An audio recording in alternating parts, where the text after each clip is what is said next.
السلام علیکم ورحمۃ اللہ وبرکاتہ۔ وعلیکم السلام ورحمۃ اللہ وبرکاتہ۔ کیا حال ہے آپ سب کے؟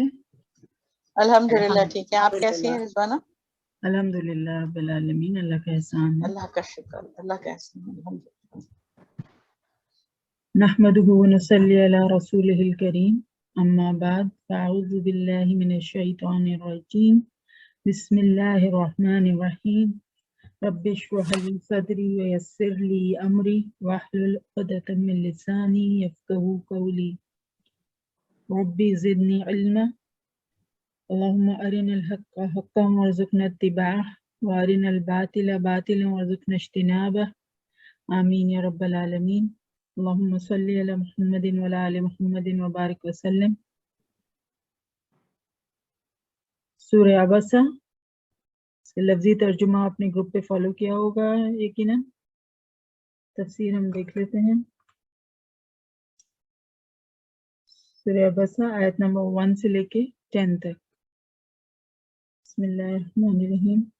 عبس وتولى جاءه الأعمى، اس نے ماتھے پہ شکن ڈالی، یعنی نبی اکرم صلی اللہ علیہ وسلم نے ماتھے پہ شکن ڈالی اور منہ پھیر لیا، اس لیے کہ اس کے پاس ایک نابینا آیا۔ اور اے نبی صلی اللہ علیہ وسلم، آپ کو کیا خبر، شاید وہ نابینا روحانی پاکیزگی حاصل کر لیتا یا نصیحت سنتا اور اسے نصیحت فائدہ پہنچاتی۔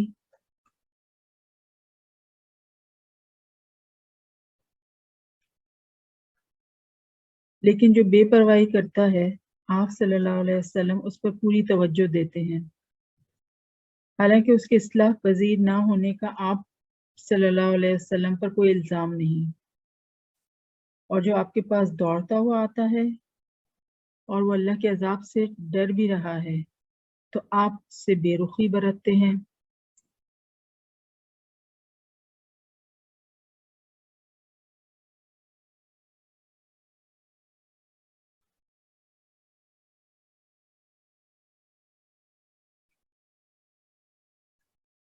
سورہ عبسہ مکی صورت ہے، اس میں 42 آیات اور 1 رکوع ہے۔ عبسہ کا مطلب ماتھے پر شکن ڈالنا۔ تو فرمایا یہاں پہ کہ نصیحت کرنے والا جو ہے وہ سب کو یکساں نگاہ سے دیکھے۔ ایک مرتبہ رسول اکرم صلی اللہ علیہ وسلم کچھ سرداران قریش کو نصیحت فرما رہے تھے کہ شاید یہ مسلمان ہو جائیں۔ اتنے میں عبداللہ بن ام مکتوم رضی اللہ تعالیٰ عنہ، یہ نابینا صحابی تھے، وہ تشریف لائے اور آپ صلی اللہ علیہ وسلم سے دین کا کوئی مسئلہ پوچھنا چاہا، مگر آپ صلی اللہ علیہ وسلم نے ان کی طرف توجہ نہ کی، بلکہ ان کے آنے سے آپ صلی اللہ علیہ وسلم کی پیشانی جو ہے وہ شکن آلود ہو گئی، کیونکہ آپ صلی اللہ علیہ وسلم کو یہ قطع کلامی محسوس ہوئی، جو کہ ایک انسانی فطرت ہے، نارمل ہیومن بیہیویئر ہے کہ آپ بات کر رہے ہیں اور کوئی آ کے بیچ میں اس گفتگو کے دوران جو ہے وہ اپنی بات شروع کر دیتا ہے تو آپ اریٹیٹ ہوتے ہیں۔ تو اللہ تعالیٰ کو یہ بات پسند نہیں آئی کہ آپ صلی اللہ علیہ وسلم ایک مومن کو چھوڑ کر کفار کی طرف متوجہ ہوں، لہذا اللہ تعالیٰ نے یہ آیات جو ہیں آیت نمبر 1 till 10 یہ نازل فرمائی۔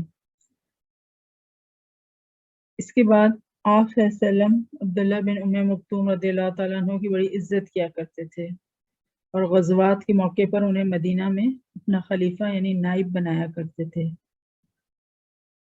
تو ایمان والوں کا جھکاؤ جو ہے وہ ایمان والوں کی طرف ہی ہونا چاہیے۔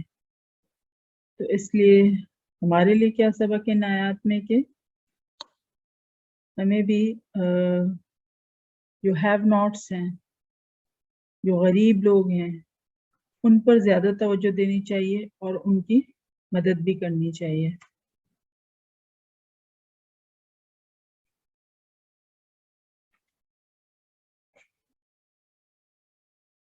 تو اس صورت میں سورہ عبسہ میں شروع میں تو نبی اکرم صلی اللہ علیہ وسلم کو تنبیہ کی گئی ہے، کیونکہ آپ صلی اللہ علیہ وسلم نے اپنے ایک نابینا صحابی سے ذرا بے رخی کر کے قریش کے جو بڑے بڑے سرداروں کی طرف زیادہ توجہ دی۔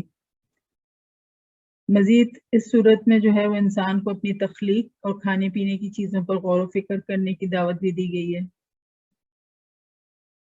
تو اس صورت کا جو شان نزول ہے، جو واقعہ میں نے بھی آپ کو بتایا، یعنی تمام مفسرین کا اس پر اتفاق ہے کہ یہ سیدنا عبداللہ ابن ام مکتوم رضی اللہ تعالیٰ عنہ کے بارے میں نازل ہوئی۔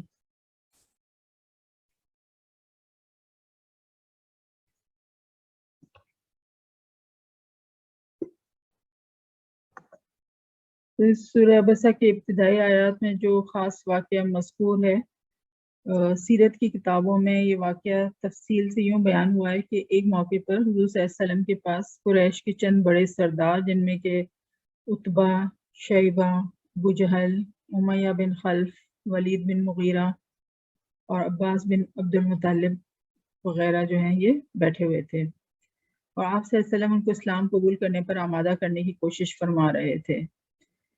اس وقت جب آپ صلی اللہ علیہ وسلم ان سے محو گفتگو تھے، ایک نابینا صحابی عبداللہ بن ام مکتوم رضی اللہ تعالیٰ عنہ وہاں آئے اور آداب مجلس کی رعایت کیے بغیر آپ صلی اللہ علیہ وسلم کو اپنی طرف متوجہ کرنے کی کوشش کی۔ جو صحابی آئے تھے عبداللہ بن ام مکتوم، وہ عرض کر رہے تھے کہ یا رسول اللہ ارشدنی، یا رسول اللہ مجھے سیدھا راستہ بتائیے۔ پھر کہا یا رسول اللہ علمنی مما علمک اللہ، یا رسول اللہ، اللہ تعالیٰ نے جو علم آپ کو سکھایا ہے اس میں سے مجھے بھی سکھائیے۔ اب چاہیے تو یہ تھا کہ وہ صورتحال کو سمجھتے اور آپ صلی اللہ علیہ وسلم کی گفتگو ختم ہونے کا انتظار کرتے، مطلب اس کے بارے میں تو قرآن نے ایکسکیوز دیا ہے نا کہ انجاہ العامہ، کہ وہ جو آئے وہ نابینا تھے، وہ دیکھ نہیں سکتے تھے کہ آپ جو ہے اس وقت کون آپ کے پاس بیٹھا ہوا ہے اور کیا ہو رہا ہے، کیا سچویشن ہے۔ تو ظاہر ہے وہ دیکھ تو نہیں سکتے تھے لیکن سن تو سکتے تھے نا، کان میں آواز تو آ ہی رہی ہوگی کہ بات چیت چل رہی ہے کہ حضور صلی اللہ علیہ وسلم جو ہے وہ گفتگو میں مصروف ہیں۔ تو بہرحال ان صحابی کی بار بار خلل اندازی کی وجہ سے آپ صلی اللہ علیہ وسلم کے چہرے انور پر کچھ ناگواری کے آثار نمایاں ہوئے، تو اس پر جو ہے یہ آیات نازل ہوئی۔ اب اس معاملے کی اصل حقیقت اور جو منطق ہے اس کو سمجھنے کے لیے بنیادی طور پر یہ نقطہ جو ہے ہمارے ذہنوں میں ہونا چاہیے کہ حضور صلی اللہ علیہ وسلم اپنے فرائض رسالت کی ادائیگی کے لیے منصوبہ بندی کرتے ہوئے ہر وہ طریقہ اور راستہ اختیار فرمانے کی کوشش میں رہتے تھے جو انسانی دائرہ اختیار کی حد تک بہتر سے بہتر ہوتا ہے۔ ظاہر ہے عرب کے قبائلی معاشرے میں دعوت و تبلیغ کے کام کو آگے بڑھانے کا مؤثر ترین طریقہ اس کے علاوہ اور کیا ہو سکتا تھا کہ اہم قبائل کی جو سرکردہ شخصیات ہیں، جو ان کے اکابرین ہیں، جو ان کے لیڈرز ہیں، ان کو اسلام کی طرف راغب کیا جائے۔ اور ہم یہی دیکھتے ہیں کہ جتنے بھی انبیاء و رسول آئے، سب کا جو دعوت دینے کا طریقہ یہی رہا کہ انہوں نے اپنے معاشرے کے جو مترفین ہوتے تھے، جو ہائی سوسائٹی سے تعلق رکھتے تھے، جو پرومیننٹ شخصیات ہوتی تھیں، انہی کو ٹارگٹ کیا سب سے پہلے، کیونکہ ان کا جو اثر و رسوخ ہے وہ باقی عوام پر ہوتا تھا۔ اگر وہ ایک دفعہ بات مان لے، ایک دفعہ وہ اسلام کے دائرے میں آ جائیں، تو پھر ایک ٹرکل ڈاؤن ایفیکٹ ہوتا ہے، اور اس کے بعد عوام الناس کا اسلام قبول کرنا یا دین کی راہ پر چلنا نسبتاً آسان ہو جاتا ہے۔ تو اس مقصد کے لیے حضور صلی اللہ علیہ وسلم کی مسلسل کوشش بھی یہی رہی، آپ یہی کوشش کرتے رہے کہ سرداران قریش کو مختلف انداز سے بار بار دعوت بھی دیتے اور دعا بھی فرماتے تھے۔ آپ صلی اللہ علیہ وسلم کے نزدیک یہ معاملہ اس حد تک اہم تھا کہ ایک مرتبہ آپ صلی اللہ علیہ وسلم نے جھولی پھیلا کر بہت ہی غیر معمولی انداز میں دعا کی تھی کہ اے اللہ، عمر بن خطاب اور عمر بن حشام، یہ ابو جہل کا نام تھا، کہ ان دونوں میں سے کسی ایک کے ذریعے اسلام کو تقویت عطا فرما۔ ظاہر ہے معاشرے کے جو یہ پرومیننٹ لوگ ہوتے ہیں ان میں سے اگر کوئی شخص ایمان لے آتا تو اکیلا عوام الناس کے سینکڑوں افراد سے زیادہ اہم ہوتا، اور اس کی بہت ساری وجوہات ہیں۔ تو ایسی کسی شخصیت کی وجہ سے مجموعی طور پر اسلامی تحریک کو بھی تقویت ملتی اور مکہ کے ان نادار اور بے سہارا اہل ایمان کے مصائب میں بھی ضرور کچھ کمی واقع ہوتی، کیونکہ یہی سردار تھے جو نادار طبقہ تھا، جب وہ ایمان لاتے تھے تو ان پر ظلم و تشدد کی پہاڑ ڈھا دیتے تھے۔ تو جو نادار طبقہ تھا جو ان کے انڈر میں کام کر رہا تھا، تو اس دور میں دن رات ان کو جو ہے تشدد کا نشانہ بنایا جا رہا ہوتا تھا۔ تو اسی لیے اسی بنیاد پر حضور صلی اللہ علیہ وسلم مکہ کے صاحب حیثیت لوگوں سے اپنی دعوتی ملاقاتوں کو خصوصی اہمیت دیتے تھے، اور اس واقعے کے وقت بھی یہ جو نابینا صحابی جو آئے تھے عبداللہ بن ام مکتوم، تو اس وقت بھی آپ صلی اللہ علیہ وسلم اسی وجہ سے سرداران قریش کے ساتھ اپنی گفتگو کو جو ہے اہم خیال فرمایا۔ اس کے علاوہ اس معاملے کا ایک منطقی اور فطری پہلو یہ بھی ہے کہ ایسے موقع پر بعض اوقات اپنوں کے مقابلے میں باہر کے لوگوں کو اس لیے بھی ترجیح دے دی جاتی ہے کہ بھئی یہ جو ہیں یہ صحابی، یہ تو اپنے ہیں، یہ کہاں جائیں گے، میں ان کو ذرا ٹھہر کے بتا دیتا ہوں، یہ جو سردار ہیں یہ تو مشکل سے ہاتھ آتے ہیں، یہ اٹھ کے چلے گئے تو پھر ان کو پکڑنا مشکل ہو جائے گا، ہوتی ہے نا ایسی فیلنگ۔ تو آپ دیکھیں کہ کتنا نیچرل جو ہے حضور صلی اللہ علیہ وسلم کا یہ سب کچھ جو رویہ تھا، یہ بہت فطری تھا۔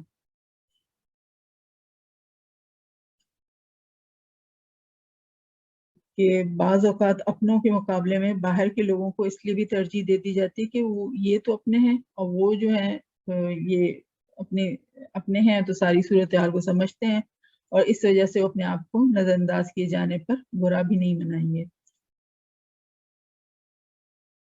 پھر آپ دیکھیں کہ نبی، جتنے بھی انبیاء اور رسول گزرے ہیں، اور پھر نبی صلی اللہ علیہ وسلم، یہ بھی تو آخر انسان ہی ہے نا، اور اگر انسانی نفسیات اور جذبات کے اعتبار سے دیکھا جائے تو صاف نظر آتا ہے کہ اس سچویشن میں جو آپ صلی اللہ علیہ وسلم کا جو ریاکشن تھا کہ آپ کی پیشانی پہ جو بل آ گئے تھے، وہ بالکل ایک فطری ایک نارم کے حساب سے تو صحیح تھا کہ آپ کسی سے بات کر رہے ہیں، کوئی آ کے بیچ میں انٹرفیئر کرتا ہے تو آپ اس کو ایک فراؤننگ لک ہی دیں گے کہ بھئی آپ کو نظر نہیں آ رہا میں بات کر رہا ہوں، ایسا ہی ہوتا ہے۔ تو آپ کا رد عمل بالکل فطری تھا، اور یہ بھی کہ آپ کا یہ رد عمل اعلیٰ تر مقصد کے لیے تھا، ٹھیک ہے، آپ کے بیک آف دا مائنڈ کیا تھا کہ آپ چاہ رہے تھے کہ کسی طرح یہ سردار جو ہیں وہ اسلام قبول کر لیں اور اسلام کو جو ہے وہ تقویت حاصل ہو۔ ان لارجر انٹرسٹ آپ نے یہ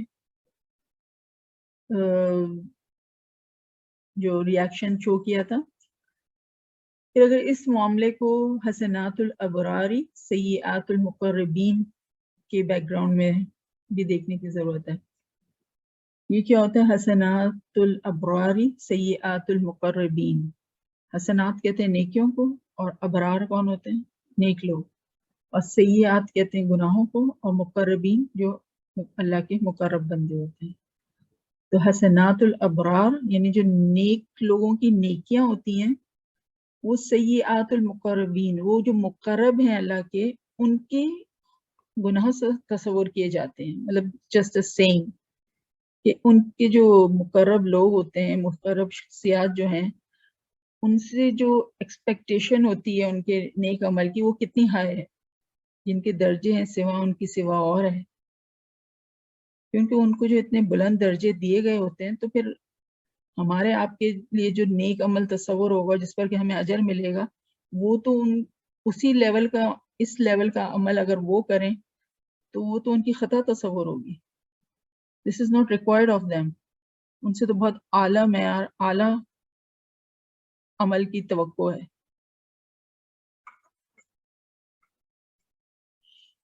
تو اللہ تعالیٰ کے ہاں جتنا بلند کسی کا مقام ہوتا ہے، اس کے لیے کردار و عمل کا معیار بھی اسی نسبت سے اعلیٰ رکھا جاتا ہے۔ تو آپ دیکھیں کہ ان آیات کے بارے میں حضور صلی اللہ علیہ وسلم نے خود بھی عتاب کا لفظ استعمال کیا، عین سے عین تا الف با، عتاب جس کو پکڑ کے معنی میں استعمال کرتے ہیں، عتاب کا لفظ استعمال کیا ہے آپ نے۔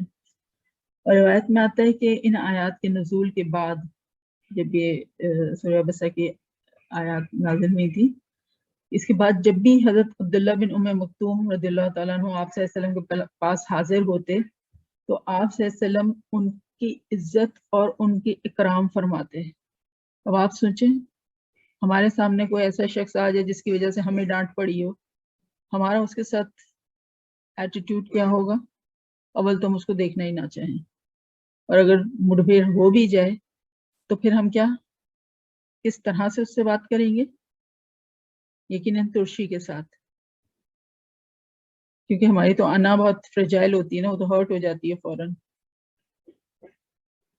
لیکن آپ صلی اللہ علیہ وسلم کا ایٹیٹیوڈ کیا تھا کہ جب بھی آپ ان آیات کے نزول کے بعد عبداللہ بن ام مکتوم سے ملتے آپ ان کی اور زیادہ عزت اکرام ان کی رسپیکٹ کرتے تھے, اور آپ صلی اللہ علیہ وسلم انہیں مخاطب کر کے فرماتے کہ مرحبا بمن آتبنی فیہ ربی, مرحبا بمن آتبنی فیہ ربی, مرحبا اس شخص کے لیے جس کے معاملے میں میرے رب نے مجھ پر عطاب فرمائی, یعنی جس کے معاملے میں میرے رب نے میری پکڑ فرمائی.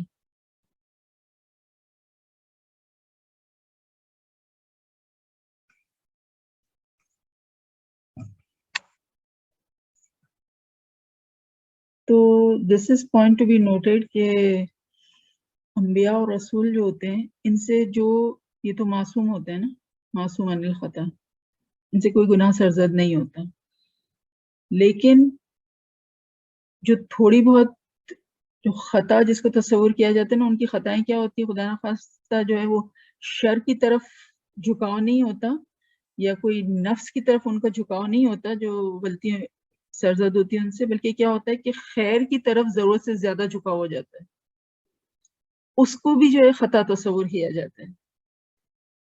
یعنی کیا تھا کہ یہاں پر آپ صلی اللہ علیہ وسلم وہ جو کفار کے جو سردار تھے, مشرکین مکہ کے سردار جو آئے ہوئے تھے, ان کو آپ نے جو ہے پریفرنس دی ایٹ دا کاسٹ آف جو یہ مسلمان عبداللہ بن ام مکتوم صحابی آئے تھے. تو اس چیز پر جو ہے آپ کو کیونکہ اسلام تو دین عدل ہے کہ ہر ایک کو ڈیو حق ملنا چاہیے, تو جہاں کفار تک پیغام پہنچانا ہے but not at the cost of مسلمان. جو مسلمان ہدایت کے طلبگار ہیں ان کو تو آپ نے پریفرنس دینی ہے.